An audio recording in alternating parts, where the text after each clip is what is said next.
The Walt Disney Corporation began in the 1920s and over 8 decades has made a deep impact in the entertainment industry. It has become a huge conglomerate, only second to Time Warner, owning and controlling many of the media channels such as all the ABC channels, ESPN channels, Disney channels, and is a major shareholder in Pixar. Clearly, with the ownership of all these channels, Disney is able to dictate what content is displayed to viewers on television. With this power, Disney has been able to spread its message on a global level and help shape a new global culture that is entrenched in capitalism and patriarchy. Disney's official website outlines the political and ethical aims and concerns of their corporate platform. The aims consist of 1. Act and create in an ethical manner and consider the consequences of our decisions. 2. Champion the happiness and well-beings of kids, parents, and families in our endeavors. And 3. Inspire kids, parents, employees, and communities to make a lasting positive change in the world. In Disney's safety and security standards, the only concern is the depiction of smoking in their products. Disney sees itself as creating the moral youth of tomorrow, yet there are no highlighted concerns pertaining to gender inequality, power inequality, or patriarchy. According to Arts, animation is stronger in conveying ideas to its audience because of a greater level of connection with the audience and a heightened sense of stimulation. These attributes accelerate the unconscious decoding and assimilation of embedded messages. According to Stuart Hall, media messages are impregnated with presuppositions and practices which yield our daily perceptions of reality, a process known as encoding. Decoding is the process where the audience unpacks these presuppositions and practices and either assimilates or rejects these coded messages through critical thinking. Disney, being such a dominant conglomerate, allows its writers and animators to encode the company's conceptions of femininity, masculinity, body image, gender roles, and gender inequalities into the content that young male and female viewers will decode and assimilate into their notion of femininity or masculinity.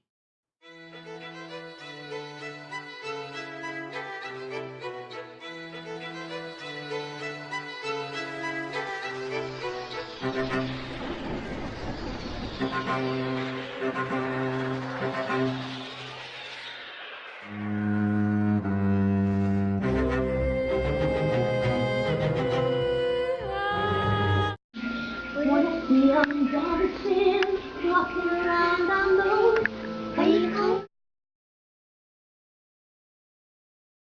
Disney's mass influence has allowed them to depict what traits are to be ascribed to men and women on a global scale, as a depiction of traits is consistent in all Disney movies. Female protagonists are typically hypersexualized, slim or tiny-waisted, well-bosomed, and long-haired beings. These characteristics Disney ascribes to be true beauty, which becomes the standard that many young females attempt to achieve. These hypersexualized traits appear to be the only beneficial skills or aspects necessary for females to live a fulfilled life.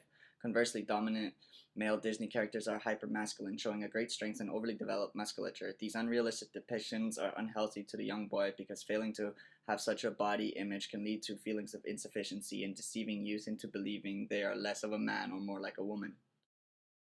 Mulan is a great example of distorted body images. When she goes through military training, she never acquires masculine physical traits, a complete distortion of reality.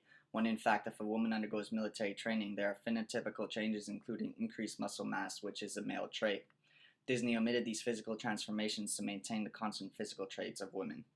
Disney further differentiates between the genders by ascribing different emotional and mental traits to each gender. Women are meant to be graceful, polite, delicate, refined, poised,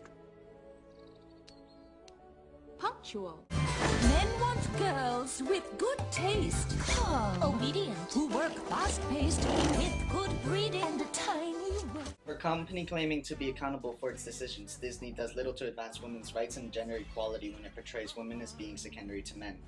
Men are never characterized as vulnerable or emotional since these traits are ascribed only to females. This stigma perpetuates the idea that men are supposed to be tough and always dominant. Mr. I'll make a man out of you. You must be swift as the coursing river, with all the force of a great typhoon. Disney has maintained the notion that when a woman finds their Prince Charming, they will live there happily ever after, which perpetuates male dominance. This storyline depicts women as less competent than men, and their dreams cannot be fulfilled without the assistance or marriage to a man. By encoding such themes, the concept that a woman needs to find her Prince Charming in order for her to be successful perpetuates male dominance and patriarchy. That's all I want for you, sweetheart. To meet your Prince Charming and dance off into your happily ever after. The mother figure in most Disney movies is either non-existent or dead, which allows for the living environment of these princesses to be male-dominated. This is a recurring theme in these movies, though some movies that incorporate a mother figure depict her as being secondary to a man or containing male traits. Mulan, you dishonor me.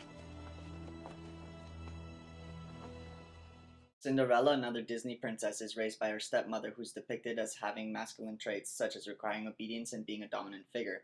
This outlines the issues of gender inequality between an oppressed princess and a patriarchal parent. You want me to be the bad guy? Fine. Now I'm the bad guy. Disney has done a great job in influencing the way children view acceptable gender roles that will eventually be mimicked in their reality. With a strong emphasis on gender differences and inequality, Disney is perpetuating these ideas. For instance, scenes in where men's dominance is reinforced by belittling women in a socially unacceptable manner, such as in Princess and the Frog. You know how long it took me to save that money? Exactly. Which is why a little woman of your background would have had her hands full trying to run a big business like that. You're better off where you're at. Gender and power inequality can be viewed in Mulan as well. Silence! You would do well to teach your daughter to hold her tongue in a man's presence. Even though Mulan is seen as an honored citizen and a hero of the war by the end of the movie, she's only fulfilled when she is reunited with her man.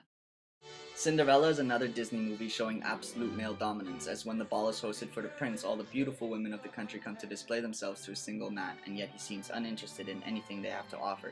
These gender and power inequalities have been delicately encoded under a facade of innocence and animation in order to influence young viewers' realities.